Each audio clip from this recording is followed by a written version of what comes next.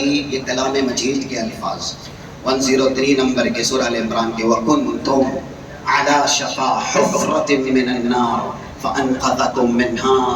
اللہ کے نبی کہتے ہیں فَأَنَا آخِذٌ بِحُجَزِكُمْ، میں تمہاری گردنیں پکڑ پکڑ کے دوزخ سے کھینچ رہا ہوں، تمہیں بچا رہا ہوں.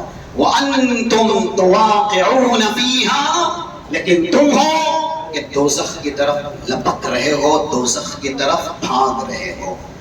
تو سب سے بڑا احسان اللہ کا 17 نمبر کے آیت کا ٹکڑا سورۃ الحجرات کا بل اللہ یمن علیکم ان ہداکم للایمان ان کنتم صادقین.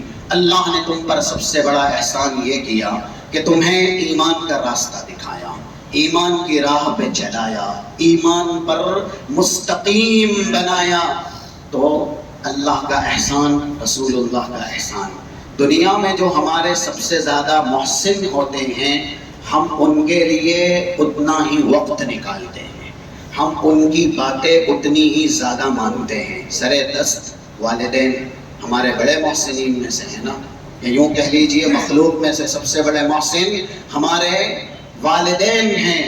اب انہیں کسی چیز کی حاجت ہو اور ہم وقت نہ دیں، انہیں کسی چیز کی ضرورت ہو ہم پوری نہ کریں طاقت کے ہوتے ہوئے، تو یہ احسان فراموشی نہیں، یہ ناشکری نہیں، یا پھر ایسے ہی بالکل گری ہوئی نافرمانی نہیں تو کیا ہے. تو جب سب سے بڑا احسان ہم پر اللہ کا ہے، سب سے بڑا احسان ہم پر اللہ کے بعد رسول اللہ کا ہے، ان کی اطاعت کے لیے، ان کی فرما برداری کے لیے ہم زندہ نہ رہیں، ہم وقت نہ نکالیں، ہم فرصت کے لمحے نہ بٹوریں، اور ایسی محفلوں میں جا کر کے ان کی ہدایات سماع یا ایسے ہی استماع کے ناحیے سے بغور گوش پر آواز ہونا، محفلوں میں حاضر ہو کر کے قال اللہ قال الرسول نہ سنیں، اپنی زندگی کو اپنے محسنین کی رہنمائی کے مطابق نہ بنائیں، تو ہم سے بڑھ کر کے ناشکرا کون، ہم سے بڑھ کر کے نافرمان کون. اس لیے دنیا میں اپنے آنے کے مقصد کو ہمیں پہچاننا ہوگا، اور جب مقصد یاد آ جائے تو پھر مقصد کے لیے جینا ہوگا. یہ رسول اللہ نے بھی بتلایا ہے، اور انہی کی پیروی کا شدت سے ہم کو جا بجا کلام مجید میں اور خدا بھی کے فرمان میں حکم دیا گیا ہے. جیسا کہ 162 163 سورہ انعام کی آخر کی آیت ہے قل ان صلاتی ونسکی ومحیای ومماتی للہ رب العالمین لا شریک له. نبی کہہ دیجئے میری نماز، میری تمام مراسم عبودیت، جملہ نو عبادات، جینا مرنا تک کس کے لیے ہے؟ رب العالمین کے لیے. ہم اور آپ کو بھی کس کے لیے جینا ہے؟ ہم اور آپ کو بھی کس کے لیے دنیا میں مرنا ہے؟ ساری نعمتیں کس کے لیے قربان کرنی ہے؟ اللہ کے لیے، کیونکہ اسی نے ہی ساری نعمتیں دی ہیں. اگر وہ مانگے تو پھر اس کی راہ میں دی جائے، وہ کہے تو اس کی بات سنی جائے. اللہ کے پاس جانا یا نہیں جانا، ملنا ہے یا نہیں ملنا، حساب دینا یا نہیں دینا، اس نے تاکید کی ہے. کسی کے گھر کوئی مہمان بن کے جائے، میزبان تقاضا کرے کچھ لے کے آئیے گا، میزبان تقاضا کرے، پھر بھی مہمان لے کے نہ جائے تو شرمندگی ہے نا، باعث ندامت ہے. اللہ کہہ رہا ہے سورۃ الکہف، ہم اور آپ پابند کیے گئے ہیں ایک دن پڑھنے کے، جمعہ کے دن تلاوت کرتے ہیں، جو کرتا ہے اس کو پتا ہے. اخیر کی آیت 110 نمبر کی اس کا ٹکڑا فمن کان یرجو لقاء ربہ فلیعمل عملا صالحا.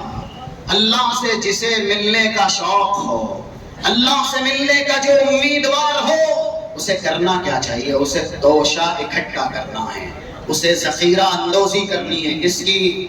مال دولت کی، گھر کی، گاڑی بنگلے کی، بینک بیلنس کی. کس کی ذخیرہ اندوزی؟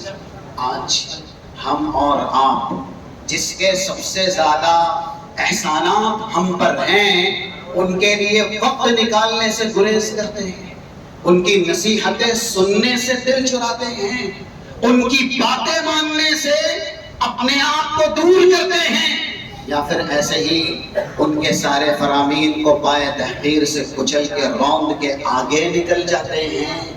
اگر ہم دنیا میں ایسے رہیں گے تو پھر عذاب نہیں دیے جائیں گے؟ نعوذ باللہ۔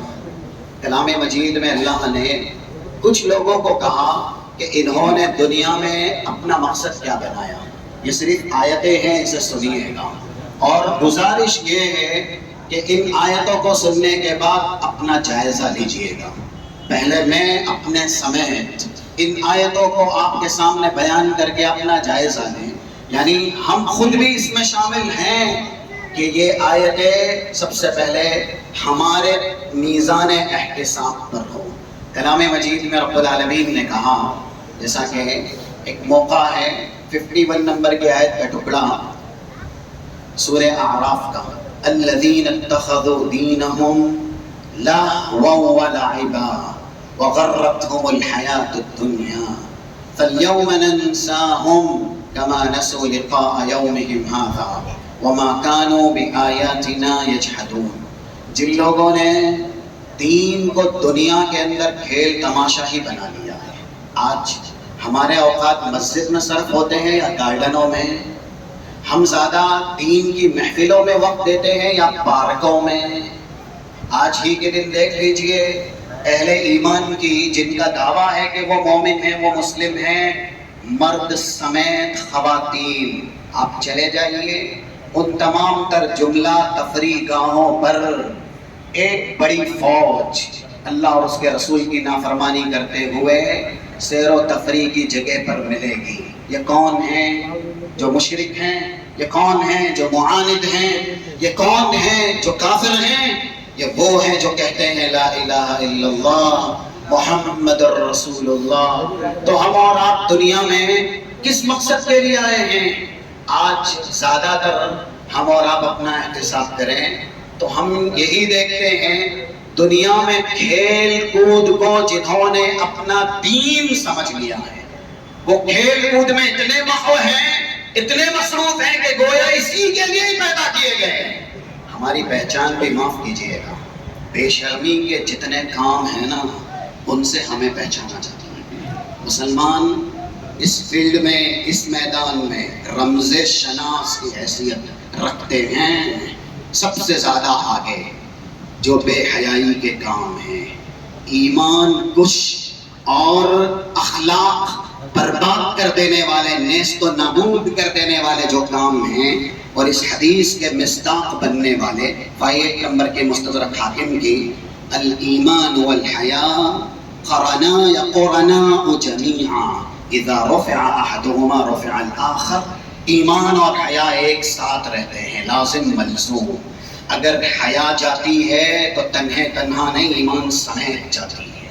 اسی لیے سارے انبیاء جہاں توحید کے اندر یکساں تھے، وہیں پر اخلاقی نظام میں بھی ایک دعوت میں وہ سب کے سب یکساں تھے، جیسا کہ حدیث ہے، اور وہ 3484 یا 3483 یہ ہمانہ روایت ہے، 2-3 صحیح بخاری کے اندر ہے، ان مما ترک الناس من کلام النبوہ اذا لم تستحی فاصنع ما شئت۔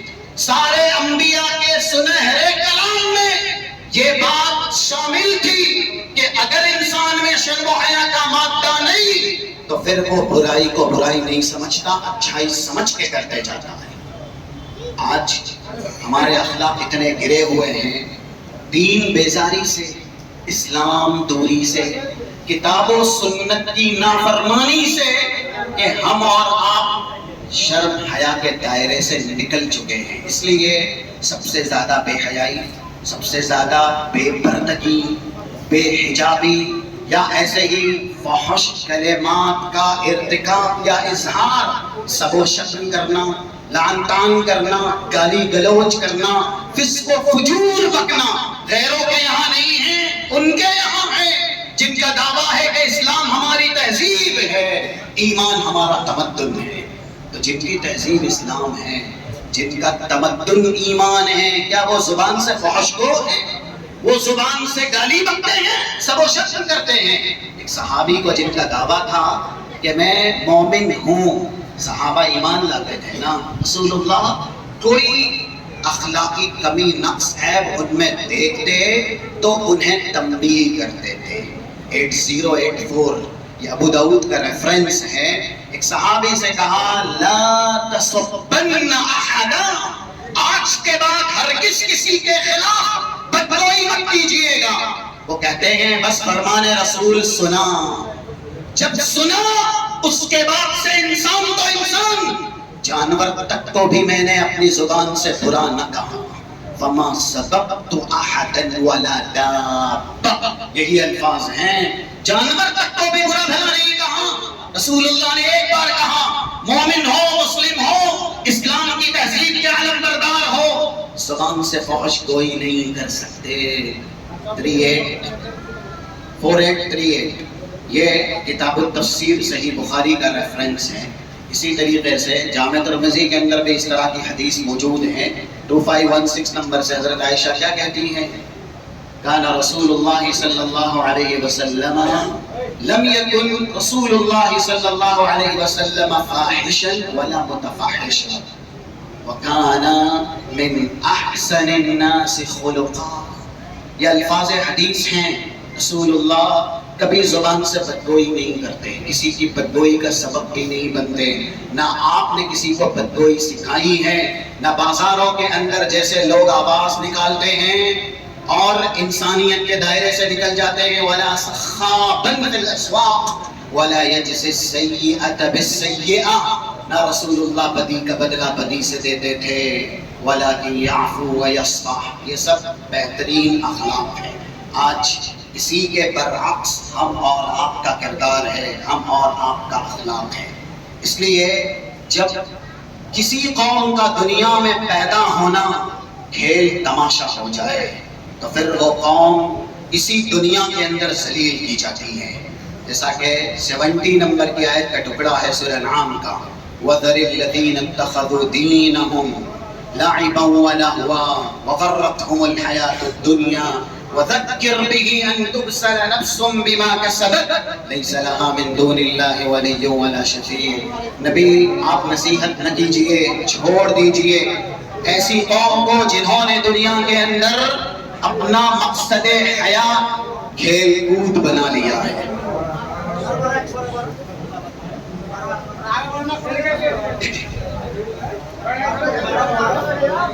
آپ لوگ آگے آ جائیں۔ اذا قیل لکم تفسحوا فی المجالس فافسحوا یفسح اللہ لکم۔ دل میں جگہ ہوگی تو جگہ ہو جائے گی۔ آ جائیے آگے، جو پیچھے ہمارے بھائی آ رہے ہیں ان کو بھی جگہ دیجیے۔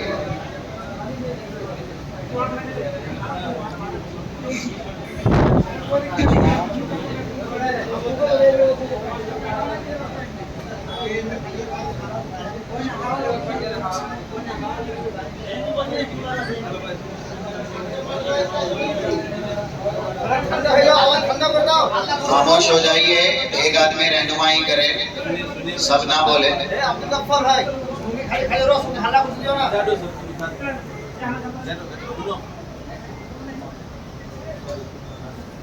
رسول اللہ سے اللہ کہہ رہا ہے ان لوگوں کو ان کے حال پہ چھوڑ دیجئے جنہوں نے دنیا میں اپنا پیدائشی مقصد یہ سمجھ لیا کہ ہمیں دنیا میں کھیلنا ہے، لہو و لعب کرنا ہے۔ اور جو قوم ایسی بن جائے نا، وہ قوم پھر صرف لوگوں کے پیروں تلے روندی جاتی ہے، حقیر ہوتی ہے، ذلیل ہوتی ہے، رسوا ہوتی ہے، عقل و خرد سے بالکل ہی ناکارہ ہو جاتی ہے۔ ایک آیت ہے جو کہ سورہ مائدہ کی ہے 57 اور 58۔ ایمان والوں سے اللہ نے خطاب کیا، ہم اور آپ کا دعویٰ ہے ہم مومن ہیں، اللہم اجعلنا منہم، اللہ ہمیں مومن بنائیں، ایمانی استقامت سے رب العالمین ہمیں ہمکنار فرمائیں۔ لیکن ایمان والوں سے خطاب کیا ہے؟ یا ایھا الذین آمنوا لا تتخذوا دینکم ہزوا ولعبا۔ اگر مومن ہو تو پھر دنیا میں اپنے جینے کا سلیقہ، اپنے جینے کا طریقہ ایمان کی شکل میں، اسلامی تہذیب کی شکل میں، اللہ اور اس کے رسول کی اطاعت فرما برداری کی شکل میں ظاہر کرو۔ ہم اور آپ مومن ہیں تو ہمارا کردار، ہمارا اخلاق، روز مرہ کا معمول، ہماری عادتیں یا ایسے ہی ہمارا اخلاق، یہ سارا ایمان کے موافق، ایمان کے مطابق ہونی چاہیے۔ اگر ایمان کے موافق نہیں ہیں تو پھر دعویٰ دلیل کے مخالف ہیں۔ اللہ کہہ رہا ہے ایمان والو ان لوگوں کی طرح نہ ہو جاؤ جنہوں نے دنیا میں اپنے دین کو صرف مذاق بنایا ہے، لہو و لعب بنایا ہے، کھیل کود۔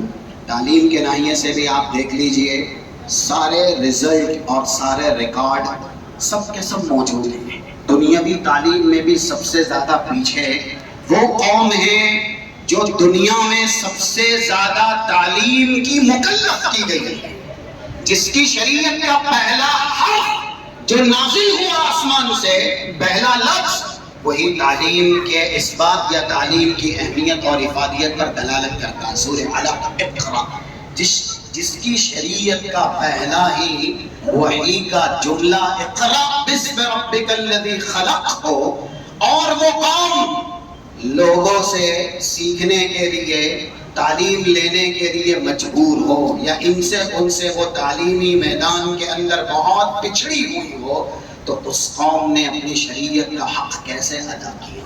تو ہم دنیاوی تعلیم کے اندر بھی بہت زیادہ پیچھے ہیں، دینی تعلیم کے اندر تو ہے ہی۔ ہم یہ کسی کو ملامت یا ایسے ہی شرمندہ نہیں کرنا چاہتے، صرف احتساب کے لیے ہم میں سے کتنے ایسے ہیں جنہیں نماز کا صحیح طریقہ اچھی طریقے سے آتا ہے، نماز جیسے پڑھنی چاہیے، اور پھر نماز میں موجود جو دعائیں ہیں وہ ہمیں یاد ہوں۔ 631 ہم بار بار مساجد کے اندر یا دوسری جگہوں پر یہ حدیث کا جملہ لکھا دیکھتے ہیں جو صحیح بخاری کا ہے، صلو کما رأیتمونی اصلی، نماز ویسے پڑھو جیسے مجھے پڑھتے ہوئے دیکھا۔ نوجوان خاص کر کے آج ان کی نماز کی حالت کیا ہے؟ جنازہ دیکھ لیجئے، صحابہ جنازے میں موجود رہتے، جنازے کی دعاؤں کو کیسے سنتے۔ یہ ایک حدیث ہے جو کہ صحیح مسلم کے اندر ہے، 863 نمبر کی، رسول اللہ صلی اللہ علیہ وسلم نے ایک جنازہ پڑھایا۔ عوف ابن مالک کہتے ہیں کہ رسول نے جس جنازے پر دعا پڑھی، تمنیت ان اکون انا ذاک المیت، کاش یہ جنازہ میرا ہوتا۔ کیا کہہ رہے ہیں وہ؟ یہ جنازہ میرا ہوتا۔ ہم میں سے کتنے ہیں جن کو نماز جنازہ کا طریقہ اور اس میں موجود جو بھی پڑھا جاتا ہے، خاص کر کے جو جنازے کے اخیر میں مغفرت کی دعا ہے، وہ یاد ہے؟ یہ کسی کو شرمندہ کرنا نہیں ہے، صرف اپنے آپ کا جائزہ لینا ہے کہ ہم ہماری شریعت کا علم کتنا حاصل کرتے ہیں، ہم ہماری شریعت کتنی سیکھتے ہیں۔ ایک طرف یہ جملہ ہے جو کہ 224 نمبر کا ابن ماجہ کا، طلب العلم فریضۃ علی کل مسلم، ہر ایک مسلم پر اتنا علم حاصل کرنا ضروری ہے جس سے کہ قبر کے 3 سوالات حل ہو جائیں، اصول ثلاثہ۔ اب ہم میں کتنے ایسے ہوں گے جن کو یہ 3 اصول معلوم ہوں گے؟ اصول ثلاثہ کسے کہتے ہیں؟ یہ کسی کو بھی شرمندہ کرنا نہیں ہے، صرف تعلیم یہ ہمارا بنیادی مقصد ہے، یہ ہمارا نصب العین ہے۔ ہم دنیا میں تعلیم کے لیے ہی پیدا کیے گئے ہیں، رسول اللہ کو بھی اللہ نے سب سے پہلے یہی حکم دیا۔ سورہ محمد ہے، نام بھی محمد ہے اس سورت کا، 19 نمبر کی آیت ہے، فَعْلَمْ أَنَّهُ لَا إِلَهَ إِلَّا اللَّهُ، رسول اللہ لا الہ الا اللہ کا علم حاصل کیجئے۔ آج دیکھ لیجئے، لا الہ الا اللہ کا علم نہیں ہے، اس لیے یہ کہنے کے بعد وہ سارے خصائص جو اللہ کے ہیں ایک انسان مخلوق کے حوالے کر رہا ہے۔ کچھ دن ہی ہوئے نا، رسول کی محبت میں کتنا غلو کیا گیا، کتنا مبالغہ کیا گیا، رسول کو ان کے مقام سے اٹھا کر کے کہاں کہاں پہنچایا گیا۔ کسی سے یہ بات مخفی نہیں ہے، وہ جملے یہاں دہرانا نہیں ہے، لیکن یہ ہماری شریعت سے بہت زیادہ دوری، کتاب و سنت سے بیزاری، اور ایسے ہی جس مقصد کے لیے ہم پیدا کیے گئے ہیں اس سے ہماری بالکل غفلت یعنی ادنا درجے کی، آخری درجے کی جو غفلت ہوتی ہے وہ غفلت ہے جب دنیا کے اندر ہم اور آپ ایسے ہوں گے جو کتاب و سنت سے بھی دور ہوں گے. تو رب العالمین کا یہ فرمان ہے فَمَنْ كَانَ يَرْجُو لِقَاءَ رَبِّهِ فَلْيَعْمَلْ عَمَلًا صَالِحًا. اسے کیسا پورا کریں گے؟ یعنی جو اللہ سے ملاقات کا امیدوار ہے اسے اللہ کہہ رہا ہے کچھ لے کے آنا. اللہ نے ہم سے مطالبہ کیا میرے پاس آنا تو کچھ لے کے آنا. اگر ہم اللہ کے پاس جائیں جو رب العالمین ہے، مالک الملک ہے، سب کچھ اس نے ہم کو دیا ہے، اور خالی ہاتھ جائیں، جو اس نے مانگا وہ لے کے نہ جائیں، وہ ہم پہ کرم کرے گا، وہ ہم پہ رحم کرے گا، وہ جنت یعنی انعام کے گہوارے میں ہمیں داخل کرے گا. اس نے کہا ہے مجھ سے ملنا ہے. 95 نمبر کی آیت ہے سورہ مریم کی، وَكُلُّ مَمَاتِي یوم القیامت فردا. ہر ایک اللہ کے پاس تنہا جائے گا. 2684 صحیح مسلم کا ریفرنس ہے، من احب لقاء اللہ احب اللہ لقاءہ. جو اللہ سے ملنا چاہتا ہے اللہ بھی اس سے ملنا چاہتا ہے. ہم اور آپ اللہ کے سامنے حاضر کیے جائیں گے. اللہ نے کہا ہے لے کے آنا. دنیا میں ہم کسی کے مہمان بنے اور وہ کہے یہ لے کے آنا، لے کے نہ جائیں، ندامت ہے نا، سرنگو ہونا پڑے گا یا نہیں؟ اللہ کہہ رہا ہے اس کا حکم ہے فَلْيَعْمَلْ عَمَلًا صَالِحًا. عمل صالح کا ذخیرہ لے کے آنا. آج ہم اپنی زندگی میں کامیاب اپنے آپ کو کامیاب سمجھتے ہیں. کامیابی کا معیار کیا؟ ہم نے یہ حاصل کیا، یہ حاصل کیا، جس سے ان کی زندگی حسین ہوئی، ان کی زندگی حسین ہوئی. مثلا والدین کی زندگی حسین ہو گئی، اولاد کی زندگی حسین ہو گئی. ایسا اقربا کی ہم کو پابند کیا گیا تھا نا اپنے آپ کو حسین کرنے کا، احسن عمل کرنے کا. جیسا کہ سورہ ملک کی آیت نمبر 2 الذی خلق الموت والحیاة لیبلوکم ایکم احسن عملا. ایک انسان دنیا سے چلا جاتا ہے، اوروں کی زندگی بنا دیتا ہے، ان کے لیے ان کے لیے سب کچھ کر جاتا ہے، لیکن اپنے لیے کچھ نہیں کرتا. اور جب گیا تو کیا یہ سب ساتھ میں آئیں گے؟ 2960 صحیح مسلم کا ریفرنس. یتبع المیت ثلاث اہلہ ومالہ وعملہ. 3 چیزیں میت کے ساتھ چلتی ہے. جب سپرد قبر ہوا تھوڑی دیر کے لیے سوچئے آج یہ جو صدی ہے جس سے ہم اور آپ گزر رہے ہیں 2023 نا، اس کے بعد 21 آئے گا. دنیا کتنی لمبی ہے، کب تک چلے گی یہ تو اللہ جانتا ہے. تھوڑی دیر کے لیے کیا پتا 1 گھنٹے کے بعد 1 لمحے کے بعد انسان رہتا یا نہیں رہتا. لیکن 2123 ہم میں سے کتنے رہیں گے؟ کتنے رہیں گے؟ کہاں رہیں گے؟ کیا عالم ہوگا؟ شہر خاموشاں، مٹی کے نیچے بوسی کا قبر. کیا پتا ایک بار گڑنے کے بعد اور کتنے گاڑ دیے گئے اسی جگہ پہ. ملیا میٹ، پورا جسم ستیاناس، مٹی تھا مٹی ہو گیا. تھوڑی دیر کے لیے عقل پہ زور دیجئے. جس دنیا کو کمانے کے لیے سارا وقت لگا رہے ہیں، مقصد حیات کو بھلا چکے ہیں، اس دنیا سے ہم جائیں گے. اس کے بعد کیا ہوگا؟ تو ہم دوسروں کے لیے سب کچھ کرتے ہیں، اپنے لیے کیوں نہیں کرتے؟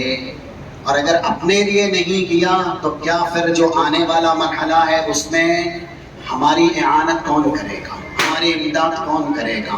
ہمیں نجات کون دلائے گا؟ یہی ہے اس موضوع کا لب لبا. دنیا میں آئے ہیں اللہ کے بندو دعوتی کام. ایک دعوتی کام وہ ہے جو فرض کفایہ ہے، یعنی کچھ کریں گے سب کی طرف سے کافی ہو جائے گا.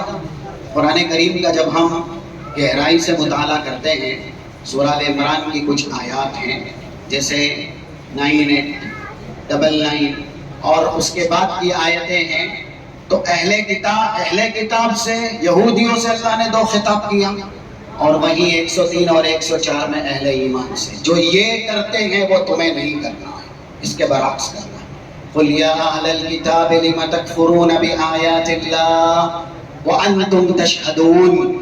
اہل کتاب یہود اور عیسائی تم کو بار بار معجزات کے ذریعے نشانیوں کے ذریعے یہ بتلایا گیا کہ یہ رسول برحق ہے، یہ دین برحق ہے، رب العالمین برحق ہے، پھر بھی کیوں کفر کا دامن تھامے ہوئے ہو، پھر بھی کیوں انکار پر اڑے ہوئے ہو؟ کن سے کہا گیا؟ یہود اور نصارہ سے۔ دوسرا خطاب، قُلْ يَا أَهْلَ الْكِتَابِ لِمَ تَصُدُّونَ عَنْ سَبِيلِ اللَّهِ مَنْ آمَنَ تَبْغُونَهَا عِوَجًا وَأَنْتُمْ شُهَدَاء۔ تم خود تو اپنے آپ کو ایمانی نور سے منور نہیں کرتے، لیکن جو آئے ہیں ایمان کی طرف، ان کے راستے میں شیطان بن کر کے کیوں بیٹھتے ہیں؟ ان کو ایمان کی راہوں سے متنفر کیوں کرتے ہو؟ یہ دو خطاب کس سے ہے؟ اسلام کے دشمنوں سے، جن کی ہم کو مشابہت ہرگز نہیں کرنی۔ یہ رسول اللہ صلی اللہ علیہ وسلم کی ہم اور آپ کے لیے تاکیدی تعلیم ہے۔ 73197320 صحیح بخاری کا ریفرنس اسی پر ہے۔ پھر بھی آپ نے پیشن گوئی یہ کی تھی کہ میری امت ضرور ان لوگوں کی موافقت کرے گی۔ 2640 2641 یہ جامع ترمذی کا ریفرنس ہے۔ حالات ویسے ہی آئیں گے جیسے المغضوب علیہم والضالین ان پر آئے، یعنی یہود اور عیسائی پر آئے، ویسے ہی میری امت پر آئیں گے۔ یہ لوگ بھی وہی کریں گے جیسے وہ کر کے گئے، اور مشابہت ایسی حق والنعل بالنعل، ایک جوتا دوسرے جوتے کے برابر ہوتا ہے نا، اس طریقے سے شانہ بشانہ قدم بقدم۔ لیکن ہم سختی سے منع کیے گئے ہیں ان کی مشابہت اور ان کی موافقت کرنے کے لیے۔ ہم کو حکم یہ دیا گیا وَاعْتَصِمُوا بِحَبْلِ اللَّهِ جَمِيعًا وَلَا تَفَرَّقُوا، متحد ہو کر کے اچھا کام کرنا ہے، دعوت اللہ کا کام کرنا ہے۔ متحد ہو جاؤ، اللہ کی رسی کو مضبوطی سے پکڑ لو، کتاب و سنت۔ اور اس کے بعد یہ دوسرا حکم وَلْتَكُن مِّنكُمْ أُمَّةٌ يَدْعُونَ إِلَى الْخَيْرِ وَيَأْمُرُونَ بِالْمَعْرُوفِ وَيَنْهَوْنَ عَنِ الْمُنكَرِ وَأُولَٰئِكَ هُمُ الْمُفْلِحُونَ۔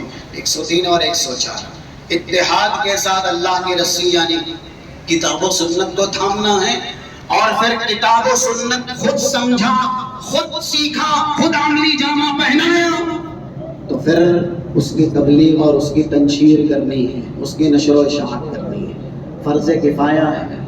لیکن دوسری طرف کہیں کہیں کچھ باتوں میں دعوت یہ فرض عین بھی ہے۔ ہماری ماتحتی میں ہمارے بچے ہیں، ہماری ماتحتی میں اور دوسرے ہیں، تو قرآن کریم نے اس بات کا پابند کیا یا نہیں کیا؟ 6 نمبر کی آیت کا ٹکڑا سورہ تحریم کا، یا ایھا الذین آمنوا قوا انفسکم واہلیکم نارا۔ یہ کیسے بچیں گے بھائی؟ اپنے آپ کو دوزخ سے بچاؤ، اہل و عیال کو دوزخ سے بچاؤ۔ کیسے بچائے گا انسان؟ حضرت علی نے تفسیر کی ہے اس آیت کی، بہترین تفسیر کی ہے کہ آپ وہ علم حاصل کریں جس سے دوزخ سے بچ سکے، دوزخ سے بچا سکے، یعنی کتاب و سنت کا۔ اس طرح کی محفلوں کے منعقد کرنے کا یہی مقصد ہے کہ لوگوں کو قرآن اور حدیث سکھایا جائے، لوگوں کو پیدائش کے مقصد سے آگاہ کیا جائے، لوگوں کی بے راہ روی کو کتاب و سنت کی طرف مائل کیا جائے، ایمان کی زینت سے انہیں مزین کیا جائے۔ لیکن یہ ایک آدمی، 2 آدمی، 3 آدمی کا کام نہیں ہے، اس کے لیے جماعت چاہیے، اس کے لیے لوگوں کا تعاون چاہیے، اس کے لیے لوگوں کی ہیلپ اور مدد چاہیے۔ کسی کے یہاں شادی ہوتی ہے اور ہمیں لگتا ہے کہ یہ ضرورت مند ہے، لیکن شادی ہے، سے مسرت ہے، خوشی ہے، تو انسانیت کے پیرائے یا انسانیت کے ناحیے سے ہم وہاں پر اکٹھا ہوتے یا نہیں ہوتے؟ جتنی ہماری استطاعت ہے اتنی مدد کرتے یا نہیں کرتے؟ یہ اللہ کے دین کی تبلیغ ہے۔ اور ایسے ہی یہ دعوت اللہ جہاں فرض کفایہ ہے، کچھ لوگ کریں گے سب کی طرف سے کافی ہو جائے گا، لیکن اگر سبھی چھوڑیں گے نا تو پھر جیسے وعیدیں ہیں کوئی بچا نہیں سکے گا۔ آج ہم اور آپ جب حالات دیکھتے ہیں، معائنہ کرتے ہیں، تو اس فیلڈ سے جن کے اوپر فرض کفایہ ہے یا پھر فرض عین ہے، سب میں ہی کوتاہی ہے، اور اس کوتاہی کے پیش نظر جو عذاب کی بشارتیں ہیں وہ ہم اور آپ آنکھوں سے دیکھ رہے ہیں. 2880 صحیح مسلم کا ریفرنس. 747 یہ المعجم الکبیر امام طبرانی کا ہے، اور ایسے ہی 4337 4338 ابو داؤد کا ہے. رسول اللہ صلی اللہ علیہ وسلم ارشاد فرماتے ہیں ما من رجل يكون في قوم يعمل فيهم بالمعاصي يقدرون ان يغيروا فلا يغيرون الا فقد اعمهم الله بعقاب قبل ان يموتوا. جس قوم میں برائیاں عام ہیں، جس سماج میں برائیوں کا عروج ہے، آج ہم اور آپ جس سماج کے بھی ہیں، کیا وہاں برائیاں نہیں ہیں؟ صرف اپنی ذات کا ہی جائزہ لے لیجئے، ایک دن کا محاسبہ کریں، نیکی کتنی کرتے ہیں، بدی کتنی کرتے ہیں. ہمیں اپنی ذات کے ہی تعلق سے اندازہ ہو جائے گا کہ پیمانہ برائیوں کا غالب ہے. پیمانہ برائیوں کا غالب ہے. برائیاں بہت زیادہ کی جا رہی ہیں سب جگہ، انفرادی حیثیت سے، اجتماعی حیثیت سے. یہاں تک انسان کچھ عبادتیں بھی کرتا ہے تو بھی ان عبادتوں میں برائیوں کو شامل کر دیتا ہے. اس کی بڑی مثال 10 نمبر کے آیت کا ٹکڑا سورہ فاطر کا والذین یمکرون السیئات لہم عذاب شدید. علامہ ابن کثیر ہیں، انہوں نے تفسیر بیان کی ہے مختلف مفسرین سے کہ جو لوگ برائیاں مکر کے ناحیے سے کرتے ہیں، والذین یمکرون السیئات، مکر کر کے جو برائیوں کے مرتکب ہوتے ہیں، نیکی کرتے ہیں دکھانے کے لیے. آج یہ جو شیطانی آلہ ہے نا، اچھے کاموں کے لیے کم، زیادہ تر برائیوں کے لیے. ابھی کسی کو دیا نہیں، کسی کے ساتھ اچھا کیا نہیں. ہم یہ نہیں کہتے ہیں کہ یہ سب نہیں ہونا چاہیے، عبرت کے لیے، نصیحت کے لیے، لوگوں کو باور کرانے کے لیے، یا ایسے ہی اس طرح کی عادتوں سے متاثر کرانے کے لیے یہ چیزیں موقع محل کے اعتبار سے صحیح ہے. لیکن کچھ بھی کریں، بچہ ہے تیار ہوا تو فوراً اس کی تصویر لے لیں. اسی طریقے سے کچھ بھی ہم نے کیا، گھر کے اندر کھانا بھی بہتر ہوا تو اس کی تصویر لے لیں. یا ایسے ہی کوئی چیز ہے فوراً اس کی تصویر لے لی گئی. کسی کو کچھ دیا جا رہا ہے اس سے پہلے اس کی تصویر ہے. جتنا ہم کرتے نہیں نا اللہ کے بندوں، اس سے زیادہ تو ہم جتا دیتے ہیں، اس سے زیادہ تو ہم سنا دیتے ہیں. اور جب یہ جتایا جائے گا، سنایا جائے گا، اگرچہ نیکی کے ہی راستے پہ ہے، تو پھر ملیا میٹ کر دیا جائے گا. کیا منافقین نے نماز نہیں پڑھی تھی؟ 142 143 یہ ریفرنس سورہ نساء کے وَإِذَا قَامُوا إِلَى الصَّلَاةِ قَامُوا كُسَالَىٰ. اقامت کے ساتھ وہ لوگ نماز ضرور پڑھتے تھے، اگرچہ سستی کاہلی کی وجہ سے آتے تھے، چاہتے نہیں تھے کہ عشاء کی نماز میں آئے، فجر کی نماز میں آئے، لیکن وہ نماز میں آتے تھے. یراؤن الناس، دکھلانے کے لیے آتے تھے. تو آج برائیوں کا غلبہ اتنا ہے کہ انسان نیکی بھی کرتا ہے تو بھی اسے برائی میں تبدیل کر دیتا ہے، یعنی ریا نمود کا شکار بنا دیتا ہے. اور جب نیکی جتا دی جاتی ہے، سنا دی جاتی ہے، بتا دی جاتی ہے، تو پھر یہی ہے اس کا صلہ، یہی ہے اس کا بدلہ. اللہ کے یہاں کچھ نہیں ملتا. تو دنیا میں آج عبادت کا سہارا بھی ایک انسان دنیاوی مفاد کے لیے لے رہا ہے. وہ 111 ترغیب و ترغیب کے اندر ایک اثر ہے عبداللہ ابن مسعود کا، حکماً مرفوع ہے وَلْتُمِسَتِ الدُّنْيَا بِعَمَلِ الْآخِرَةِ. ہم دنیا میں آخرت کا کام بھی صرف دنیا کے لیے کرتے ہیں. کسی سے پوچھا گیا بھائی آپ قرآن کی تلاوت کر رہے تھے کیوں چھوڑ دیے؟ مولوی صاحب آپ جیسے ہی کسی نے بتایا تھا کہ جسمانی ایسی بیماری ہے جو لا علاج ہے، بہتوں سے علاج کروایا ہے، قرآن کی یہ صورتیں پڑھیے، قرآن کی آیت پڑھیے، قرآن شفا ہے. ہم نے پڑھ کے دیکھ لیا، 1 سال ہو چکا، ہمیں ہماری بیماری سے شفا نہیں ملی، اس لیے قرآن چھوڑ دیا. ہے ایسے. نماز آپ فجر کی نماز میں آتے تھے، کیوں اب آپ فجر کی نماز میں نہیں آ رہے ہیں؟ ولی صاحب آپ جیسوں میں سے ہی کسی نے بتایا تھا کہ روزی کی چابی نماز ہے، نماز کی پابندی کر لے تو اللہ روزی میں وسعت دے گا، اللہ کشادگی دے گا. سورہ طٰہٰ کے 132 نمبر کی آیت وَأْمُرْ أَهْلَكَ بِالصَّلَاةِ وَاصْطَبِرْ عَلَيْهَا لَا نَسْأَلُكَ رِزْقًا نَحْنُ نَرْزُقُكَ۔ ایک سال مکمل فجر کی نماز میں آئے، تکبیر اولیٰ کے ساتھ آئے، حالات بدلے نہیں، روزی میں وسعت اور کشادگی ہوئی نہیں، اس لیے نماز چھوڑ دی۔ یعنی دین اس لیے اختیار کیا گیا کہ دنیاوی مصیبتیں ٹل جائیں، دنیاوی آفات دور ہو جائیں، جلب منافع اور دفع مضار، کچھ نعمتیں حاصل کرنے کے لیے، کچھ مصیبتیں دور کروانے کے لیے آج زیادہ تر اہل اسلام ایمان کا سہارا لیتے ہیں، لیکن ان نعمتوں کو نہیں پاتے، مصیبتوں کو دور نہیں کرواتے، تو پھر وہ عبادتیں بھی اپنی زندگی سے خارج کر دیتے ہیں۔ تو برائیوں کا یہ عالم ہے کہ ایک انسان نیکی بھی کرتا ہے تو اسے برائی میں شامل کر دیتا ہے، اس کو بھی برا بنا دیتا ہے۔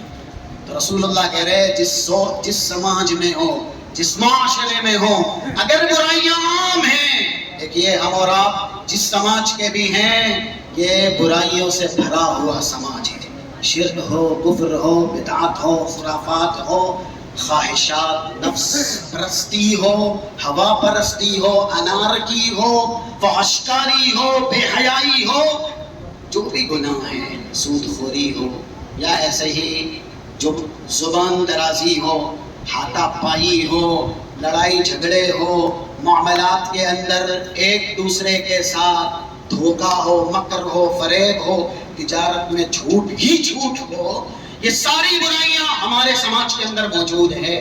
اب یہ کس کا حق ہے یا ایسے ہی یہ کس کی ذمہ داری ہے کہ ان برائیوں کو مٹائے، ان برائیوں کا خاتمہ کرے؟ ہر ایک اپنے آپ کا محاسبہ کرے۔ شروعات تو اپنے سے ہی ہوگی نا اللہ کے بندو۔ اگر ہم اپنے آپ کو برائیوں سے روکیں گے، اپنے میں موجود برائیوں سے توبہ کریں گے، تو یہ برائیاں کم ہوگی۔ ان کی کم کر لو، ان کی کم کر لو، اس کو پہلے روک دو، اس کو پہلے روک دو، نہیں، اپنے آپ کو۔ اسی لیے یہ محفل سجائی جاتی ہے، اور گاہے بگاہے سجانے کا مقصد بھی یہی ہے کہ ہم پابند کیے گئے ہیں اصلاح سماج کے، اصلاح معاشرے کے، اور اگر یہ سماج ہمارا درست نہیں ہوگا، اس لیے اس میں اسلام کا ڈنڈا نہیں بچے گا، اور یہاں اسلام کی تصویر نہیں بنائی جائے گی، اس سماج کو اسلامی سماج، اسلامی معاشرہ نہیں بنایا جائے گا، تو یہ حدیث جس کا تتمہ ہے کہ جس سماج میں برائیاں پھیل چکی ہوں، لوگوں کے پاس طاقت بھی ہو کہ اسے دور کر سکتے ہو، پھر بھی وہ دور نہ کریں۔ ہم اور آپ کے پاس طاقت ہے یا نہیں ہے؟ اپنے آپ سے لڑنے کی طاقت نہیں اللہ کے بندوں۔ غصے میں آگے توڑ پھوڑ کرنا، بیوی پہ ہاتھ اٹھا دینا، بچوں کو پیروں تلے کچل دینا، کسی کو گالی گلوچ کر دینا، پڑوسی کو تکلیف دے دینا، کیا اس کو طاقت بولتے ہیں؟ اس کو قوت بولتے ہیں؟ سب سے بڑی قوت کیا ہے؟ سب سے بڑی طاقت کیا ہے؟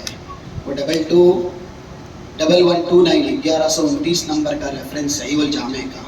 رسول اللہ کہتے ہیں ان اعظم الجہاد الذي يجاهد بنفسه یا افضل المجاہد من جاہد نفسه في ذات اللہ۔ سب سے بڑا مجاہد، سب سے بڑا بہادر وہ ہے جو اپنے نفس سے جہاد کرے۔ یہ نفس مائل کرتا ہے نا کسی کو بھی مارنے کے لیے، یا ایسے ہی نفس مائل کرتا ہے برائیاں کرنے کے لیے، اس نفس کو روکا جائے۔ جو بھی نفس سے امارہ ہے، انسان اس کے اوپر قادر بنے، اس کو کنٹرول میں کرے۔ اگر ہم اپنے آپ سے ابتدا نہیں کریں گے اور اپنے آپ کو برائیوں سے نہیں بچائیں گے تو سماج میں کبھی بھی برائیاں ختم نہیں ہوگی، کم نہیں ہوگی۔ ان کی دور کرنے سے کیا، رسول اللہ نے دعا کس کے لیے سب سے پہلے کی؟ یہ بھی برائیوں سے دور رہنے کے لیے، پاکیزگی کے لیے دعا ہے۔ 2722 صحیح مسلم کا ریفرنس۔ اللہم آت نفسی تقواها وزکیها انت خیر من زکاها انت ولیها ومولاها۔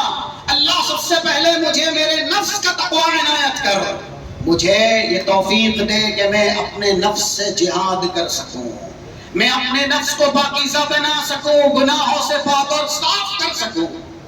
رسول لیغفر لك اللہ ما تقدم من ذنبك وما تأخر، جن کے اگلے پچھلے سارے گناہ اللہ نے معاف کر دیے تھے، وہ یہ دعا بار بار پڑھتے تھے، اللہ مجھے میرے نفس کا تقوی عنایت کر۔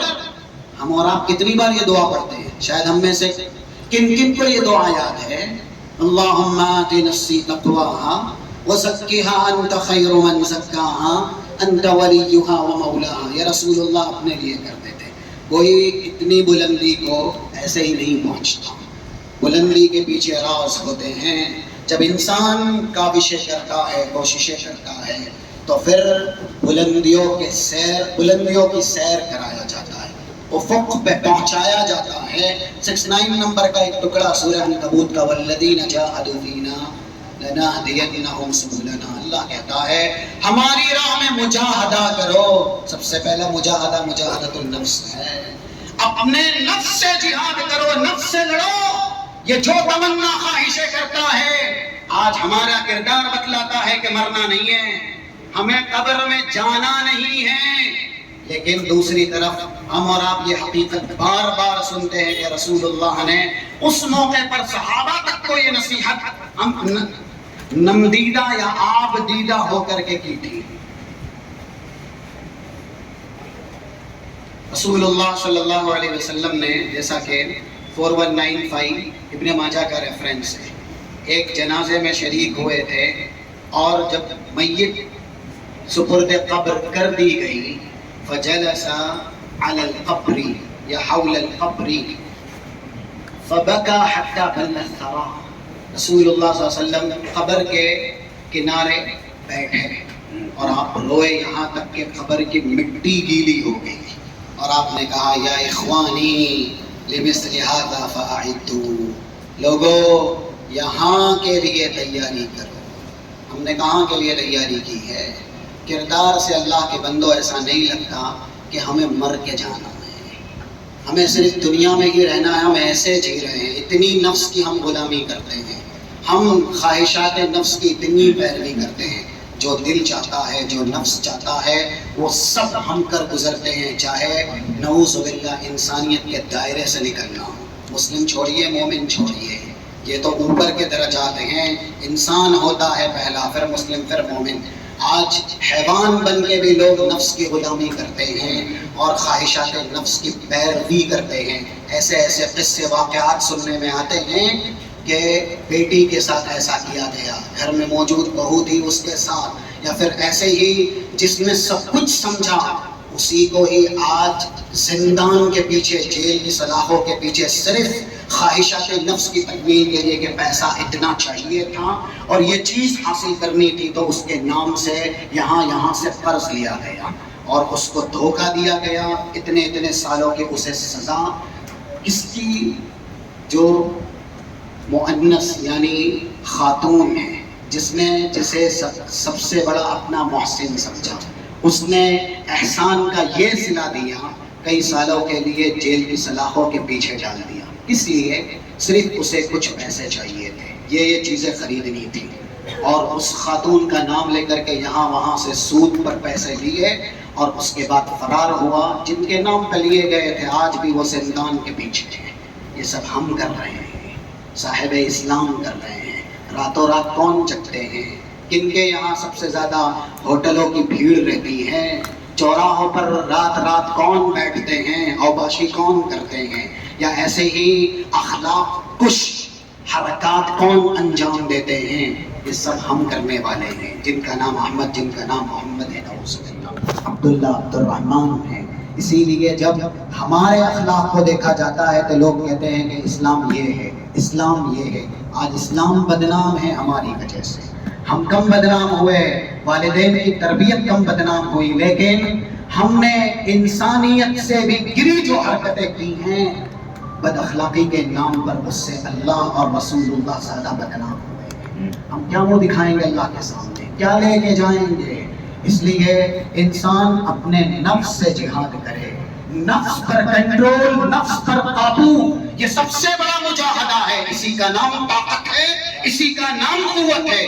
اگر کسی کو زیر کرنا ہے، طاقت اور بہادری کا مظاہرہ کرنا ہے، نفس کو زیر کرے نا، نفس سے لڑے، نفس سے جنگ کرے تو وہ بہادر ہیں۔ ان سے جنگ کرنا، انہیں مارنا، یہ کون سی بہادری ہے؟ اس لیے ہم اور آپ اگر یہ برائی نہیں مٹائیں گے، برائیوں کے خلاف مہم نہیں چلائیں گے، دعوت کے کام کو زندہ نہیں رکھیں گے، قرآن اور حدیث کی دعوت کو اپنی زندگی میں نافذ نہیں کریں گے، کون کرے گا اللہ کے بندو؟ اور جب ہم یہ نہیں کریں گے، علماء موجود ہیں، قرآن کریم میں کچھ جگہ ہیں جہاں یہ بتلایا گیا ہے۔ سورہ محمد کے اخیر میں ہی 38 نمبر کی غالباً آیت ہے، وَإِن تَتَوَلَّوْا يَسْتَبْدِلْ قَوْمًا غَيْرَكُمْ، ہم کو مٹایا جائے گا، تہس نہس کر دیا جائے گا، حرف غلط کی طرح رب العالمین صفحے ہستی سے نیست نابود کر دے گا، لائے گا دوسری قوم جو اللہ کے دین کی تنشیر کرے گی، جو خود اپنے آپ کو اللہ والا رسول والا بنائے گی۔ تو ہم اور آپ اس طرح کی محفل میں صرف لطف اندوزی کے لیے نہ آئیں، یا یہاں پر یہ بنا ہے وہ بنا ہے، صرف اس کے لیے نہ آئیں، ایک مقصد لے کر کے جائیں۔ یہ اس محفل کا مقصد ہے کہ ہم اور آپ سب سے پہلے دعوت کا اپنی ذات سے آغاز کریں، اپنے آپ کو اللہ اور اس کے رسول کا فرما بردار بنائیں، برائیوں سے اپنے آپ کو بچائیں۔ اگر ہم یہ مہم شروع کریں گے تب ہماری وجہ سے سماج معاشرے کے اندر برائیاں کم ہوں گی، اور اگر نہیں کم ہوئی تو عذاب آئے گا، اچھے ہوں گے وہ بھی، برے ہوں گے وہ بھی، سب کے سب دنیا میں عذاب کی زد میں آ جائیں گے۔ اسی لیے تو حضرت عائشہ نے کہا کہ نافرمانوں پر جب عذاب آئے گا نافرمانی کی وجہ سے، تو 2880 2880 نمبر کی حدیث صحیح مسلم کے آنا علیکم وفینا الصالحون یا رسول اللہ، کیا ہم بھی ہلاک ہوں گے یا اچھے لوگ بھی مٹا دیے جائیں گے جب عذاب برائیوں کی وجہ سے، بروں کی وجہ سے آئے گا؟ رسول اللہ نے کیا کہا؟ نعم اذا کثر الخبث، جب برائیاں عروج پہ ہوگی۔ آج اللہ کے بندے وہ برائیاں بھی ہیں جس کی وجہ سے فوراً عذاب آتا ہے۔ کون سی برائی ہے؟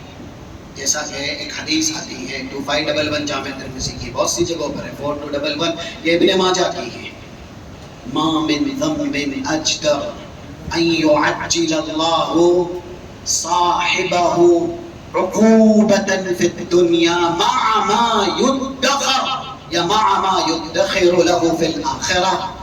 جن گناہ کی وجہ سے دنیا میں عذاب سب سے جلد آتا ہے، یہ گناہ بھی ہم میں عام ہے، ظلم کرنا، ظلم، اور ایسے والدین کی نافرمانی کرنا، رشتے ناطے کو توڑنا، یہ سب عام ہیں۔ جب ایسی برائیوں کے ہم اور آپ مرتکب ہوتے ہی جاتے ہیں، دیکھا گیا اللہ کے بندو، سگا بھائی ہے، 20 سال ہو گئے، 30 سال ہو گئے، لیکن کبھی کچھ ہو گیا، ایک سے زیادہ برتن بچتے ہیں تو ایک سے زیادہ انسان ہو گھرانے میں تو سب کے ذہن یکساں نہیں، آپس میں کچھ بھی ہوتا ہے۔ 30 سال کا عرصہ گزر گیا، کچھ غلطی ہو گئی، کوتاہی ہو گئی، جو معاف کرتے ہیں وہ بڑے ہوتے ہیں، اور جو اخلاق کے بڑے ہوتے ہیں وہ لوگوں کو معافی کے پروانے بھی دیتے ہیں۔ ملاقات کہاں ہو رہی ہے؟ 30 سال کے بعد جب بھائی کا جنازہ اٹھا وہاں ملاقات ہو۔ یہ عام سی بات ہے کہ ایک بار گردن گھمائی، رشتہ ناتا توڑا تو ملاقات زندگی میں نہیں ہوتی۔ بہت سے غم کے مواقع آئے، بہت سے خوشیوں کے مواقع آئے، لیکن انسان جس کی اصل یہ ہے، سورہ انسان کی ابتدائی آیت، پہلی آیت کا ٹکڑا، لم یکن شیئا مذکورا، مائے حقیر سے، ماہ مہین سے جہاں سے پیشاب نکلتی ہے، وہاں سے نطفہ نکل کے اللہ نے جس انسان کو حسین ترین بنایا، وَصَوَّرَكُمْ فَأَحْسَنَ صُوَرَكُمْ، 64 نمبر کی آیت کا ٹکڑا سورہ غافر کا، کیا تھا انسان؟ یہ سب اللہ نے بنایا، اللہ نے اتنا حسین بنایا، اتنا کریم بنایا۔ 70 سورہ اسراء، وَلَقَدْ كَرَّمْنَا بَنِي آدَمَ وَحَمَلْنَاهُمْ فِي الْبَرِّ وَالْبَحْرِ، کچھ بھی نہیں ہے تو پھر کیسے 30 سال تک ایک بار گردن گھمائی تو گھمائے رکھی، ترک کلام کیا، بات ہی نہیں کی، اور جو نمازیں پڑھی، جو عبادات کی، جو نیکیاں کی، وہ کیا ترک کلام بغیر عذر کے 3 دن سے زیادہ جائز ہے؟ علماء بیٹھے ہیں، ہم تکبر اور نخوت کی چادر زیب تن کر کے یہ سمجھتے ہیں کہ ہم بادشاہ ہیں یا ہم حاکم ہیں، ہم سلطان ہیں، ہم بہت بڑے ہیں۔ جس نخوت کی چادر زیب تن کی ہے، اس سے انسان سب سے زیادہ حقیر ہو جاتا ہے، ذلیل ہو جاتا ہے۔ اسی لیے یحشر الناس یوم القیامہ، یحشر المتکبرون یوم القیامہ کامثال الذر، چونٹی یا اسی طرح کے جو چھوٹے چھوٹے کیڑے ہوتے ہیں نا، ان کی شکل میں متکبرین کو اللہ میدان محشر میں جمع کرے گا. گردن اونچی کی تھی نا، جھکائی نہیں تھی. جانور بھی جھکا دیتے، اللہ کے بندوں کھانے کے لیے گردنیں. ہم تو انسان ہیں، جھکنے کے لیے پیدا ہوئے ہیں. یہ جو آیت ہے جیسا کہ 77 نمبر کی سورہ حج کی، یا ایھا الذین آمنوا ارکعوا واسجدوا واعبدوا ربکم، ایمان والو رکوع کرو، ایمان والو سجدہ کرو. رکوع کیسے ہوتا ہے؟ سجدہ کیسے ہوتا ہے؟ ہم اللہ کے سامنے رکوع کرنے، سجدہ کرنے کے لیے پیدا کیے گئے، کیونکہ اسی کا نام وَاعْبُدُوا رَبَّكُمْ، اپنے رب کی عبادت کرو، عبادت ہے لَعَلَّكُمْ تُفْلِحُونَ. تو جن کی پیدائش جھکنا بنایا گیا ہو، وہ کیسے گردن تان لیتے ہیں؟ وہ کس طریقے سے ترک کلام پوری زندگی بھر کرتے ہیں کہ اس کا جنازہ نکلا تو جنازے میں گی. پھر آیا ہے، اس سے پہلے بہت مواقع آئے، نہیں معاف کیا، کبھی نہیں گیا گھر، کبھی ملاقات نہیں کی. تو جب برائیوں کو ہم اور آپ پالیں گے اور اس طرح کی برائیاں اپنے آپ میں رکھیں گے جس پر عذاب دنیا میں جلد سے جلد آتا ہے، ادھر برائی ہو ادھر عذاب آتا ہے، یہی حدیث ہے. ایسی برائیاں بھی ہم میں ہیں، اور یہ سب برائیاں ہم اور آپ کو ختم کرنی ہے، مٹانی ہے. اور اس کے مٹانے کی ایک مہم یا ایک کڑی یہ محفل ہے. یہ علماء ہیں جو یہاں پر آئے ہیں آپ کو بصیرت سکھانے کے لیے، دل کو زندہ کرانے کے لیے، کہ آپ آنکھوں کے بصارت سے متصف ہیں، دیکھ رہے ہیں. تو ایک بصارت جسے بصیرت کہا جاتا ہے دل بھی ہے. اپنا دل بھی زندہ کیجئے، اپنے دل کی آنکھ بھی کھولیے. اور ایسے ہی ہم دنیا میں سنتے ہیں، دنیا میں دیکھتے ہیں، تو عباد الرحمن کی ایک صفت یہ بھی ہے، جیسا کہ 73 نمبر کا غالباً کا ایک ٹکڑا سورہ فرقان کا، والذین اذا ذکروا بآیات ربہم لم یخروا علیہا صما وعمیانا.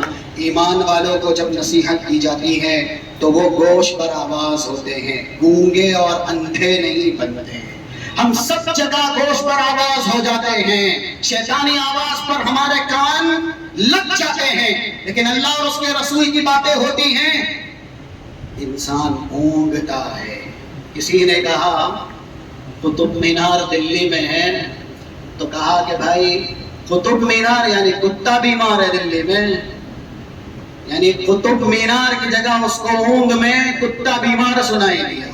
پیاز کا لفظ بولا تو اسے پیاز کا لفظ سنائی دیا. یہ دین کی محفل ہے اور اس میں موجود جمعہ ہمارے لیے واجب ہے نا، ضروری ہے. کتنے لوگوں کو آپ دیوار سے لگے ہوئے پائیں گے، اور اسی طریقے سے اونگ کی حالت میں، سستی کی چادر میں پائیں گے کہ ان کے لیے دینی محفل نعوذ باللہ قابل تنفر ہے. یہاں وقت دینا وقت کی بربادی ہے. یہ زبان قال نہیں، زبان حال بتلا رہا ہے. تو جب ہم اس طرح سے نصیحت سنیں گے تو نصیحت کہاں سے اثر انداز ہوگی؟ رحمان کے بندے والذین اذا ذکروا بآیات ربہم لم یخروا علیہا صما وعمیانا. نصیحت کی جاتی ہے اللہ کے بندوں کو، گونگے بہرے ہو کر کے نصیحت نہیں سنتے، گوش پر آواز ہو جاتے ہیں، دیکھنے والے ہوتے ہیں. کیوں؟ ان کو یہ معلوم ہے. 72 نمبر کا ٹکڑا سورہ اسراء کا، ومن کان فی ہذہ اعمی فَهُوَ فِي الْآخِرَةِ أَعْمَى وَأَضَلُّ سَبِيلًا. جو دنیا میں دین سے اندھا رہے گا، آنکھوں سے نہیں اللہ کے بندو، دین سے اندھا رہے گا، آخرت میں بھی اندھا ہی کھایا جائے گا. وَأَضَلُّ سَبِيلًا.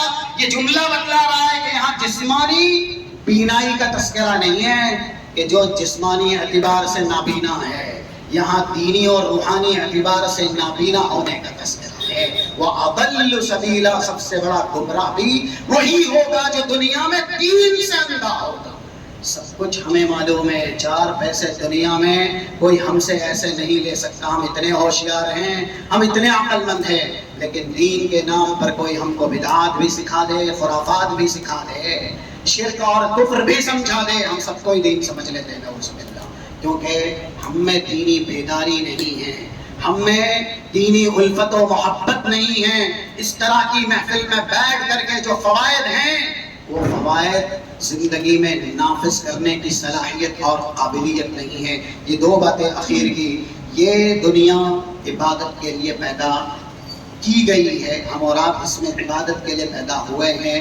عبادت دنیا میں بھی رفعت دلائے گی، جیسا کہ 817 صحیح مسلم ان اللہ یرفع بہذا الکتاب اقواما، کتاب ہی کے ذریعے کچھ قوموں کو اللہ بلندی دیتا ہے، وَيَضَعُ بِهِ آخَرِينَ، جو لوگ کتاب سے رشتہ ناتا توڑ لیتے ہیں۔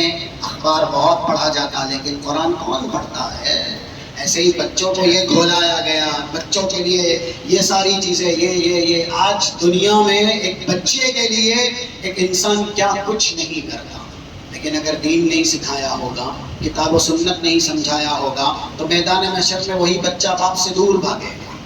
کتاب و سنت سمجھایا ہوگا تو اسی بچے کی وجہ سے باپ کی بھی مغفرت ہو جائے گی، اور ایسے مرتبے ملیں گے جس کا تصور باپ نے نہیں کیا تھا۔ جب وہ باپ کہے گا انا لی ھذا، اللہ یہ مقام مجھے کیوں دیا گیا؟ بِأَخْذِ وَلَدِكُمَ الْقُرْآنَ، بچے کو دنیا میں دیندار بنایا تھا، دینی علم سے آراستہ کیا تھا۔ جب ہم دین کی اہمیت سمجھیں گے، دیندار ہوں گے، تبھی تو بچے کو دیندار بنائیں گے۔ تو یہ دین دنیا میں بھی رفعت دلاتا ہے، بلندی دلاتا ہے۔ جب قبر میں گئے کون آئے گا بھائی ساتھ میں؟ دنیا کی کوئی نعمت آئے گی؟ رسول اللہ کی حدیث ہے 3113 ابن حبان کا ریفرنس، 1403 مستدرک حاکم کا ریفرنس۔ انسان جیسے ہی سپرد قبر ہوا، جتنے بھی جا رہے ہیں نا، لَيَسْمَعُ خَفْقَ نِعَالِهِمْ حِينَ يُوَلُّونَ مُدْبِرِينَ، جب وہ پیر مڑ کے الٹے پیر جاتے ہیں، یہ ہمارا ایمان ہے کہ اللہ میت کو اس وقت ان کے قدموں کی آہٹ سناتا ہے، یہ لو تمہارے اپنے ہیں، جن کے لیے تم جی کے آئے ہو، جن کے لیے یہ کر کے آئے ہو، یہ سب چھوڑ کے جا رہے ہیں۔ اب اس منزل میں اندھیری نگری میں کون؟ فَإِن كَانَ مُؤْمِنًا، دیکھیے ایمان ہوگا، دین ہوگا، كَانَتِ الصَّلَاةُ عِنْدَ رَأْسِهِ، سر کے پاس نماز پہرا لگائے گی، اللہ کا عذاب نہیں آ سکتا، نماز پڑھے گی۔ وَكَانَتِ الصِّيَامُ عَنْ يَمِينِهِ، روزہ دہنی طرف رہے گا، اللہ کا عذاب نہیں آ سکتا۔ کیوں کہ یہ انسان روزے دار تھا۔ وَكَانَتِ الزَّكَاةُ عَنْ شِمَالِهِ، بائیں طرف زکات رہے گی، اللہ کا عذاب یہاں سے بھی نہیں آ سکتا، کیونکہ یہ انسان دنیا میں منفق فی سبیل اللہ تھا، اللہ کی راہ میں دینے والا تھا، پیر کی طرف سے عذاب نہیں آ سکتا، کیونکہ من فعل الخیرات السیلتی وفعل الناس والمعروف، اس طرح کی جو بھی خوبیاں ہیں، بھلائیاں ہیں، یعنی اسلام نے سکھائی ہیں، وہ ساری بھلائیوں کا اسی پیر سے یہ شخص کرنے والا تھا، بھلائیوں کی طرف جانے والا تھا۔ ساری بھلائیاں، مثلا مسجد کی طرف چل کے آیا، یہ چلنا مسجد کی طرف پیر کے پاس پہرا دے گا، اللہ کا عذاب نہیں آ سکتا۔ اور یہاں ایک بات یاد آئی 223 نمبر کی چھاپہ ترمذی کی، کہ دیکھیے جزا من جنس العمل، اندھیری نگری میں نور کی ضرورت ہوگی نا، بشر المشائین فی الظلم الی المساجد بالنور التام یوم القیامہ، جس نے اس دنیا میں اندھیرے میں اللہ کا نور حاصل کیا ہوگا، یعنی نماز پڑھی ہوگی۔ اندھیرے کی نماز کون سی؟ کون سی نماز اندھیرے کی بھائیو؟ ابھی یہی نماز جسے ہم پڑھیں گے یہ بھی اندھیرے کی ہو گیا نا، اندھیرا، عشاء کی نماز۔ اور کون سی نماز اندھیرے کی ہے؟ فجر کی نماز 645، یہ صحیح مسلم کا ریفرنس ہے، کس طریقے سے صحابیات پردہ اوڑھ کر کے رسول اللہ کی امامت میں فجر کی نماز پڑھنے جاتی تھی، قریب ہوتے ہوئے بھی ایک دوسروں کو نہیں پہچانتی تھی، اتنی تاریکی میں رسول اللہ فجر کی نماز پڑھاتے تھے۔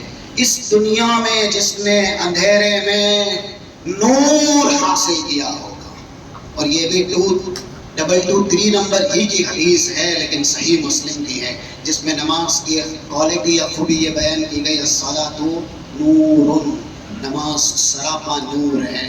اندھیرے میں دنیا میں جس نے نور کمایا ہوگا، جب وہ ایسے اندھیرے میں جائے گا جہاں اسے نور کی سب سے زیادہ ضرورت ہے، تو اللہ اس اندھیری نگری کو روضۃ من ریاض الجنہ میں تبدیل کر دے گا۔ یہ جزا من جنس العمل ہے، یہ ہماری ذمہ داری ہے کہ ہم دین کو حاصل کریں، اور دینی نور بٹوریں. 40 نمبر کا ایک ٹکڑا سورہ نور کا. وَمَن لَّمْ يَجْعَلِ اللَّهُ لَهُ نُورًا فَمَا لَهُ مِن نور. جسے اللہ نور نہ دے نہ قبر میں نور ملے گا، نہ حشر میں ملے گا، نہ صراط میں ملے گا، کہیں پہ بھی نہیں ملے گا. تو دین قبر میں بھی ہماری حفاظت کرے گا، حشر میں بھی ہماری حفاظت کرے گا، جنت کے بلند و بالا درجات میں بھی یہی دین ہماری قیادت کرے گا اور ہماری رہنمائی کرے گا. یہ لب لباب ہے آج کی تقریر کا. اس لیے ہم اور آپ عہد کریں، برائیاں مٹائیں گے، اصلاح کریں گے. سب سے پہلے کہاں سے؟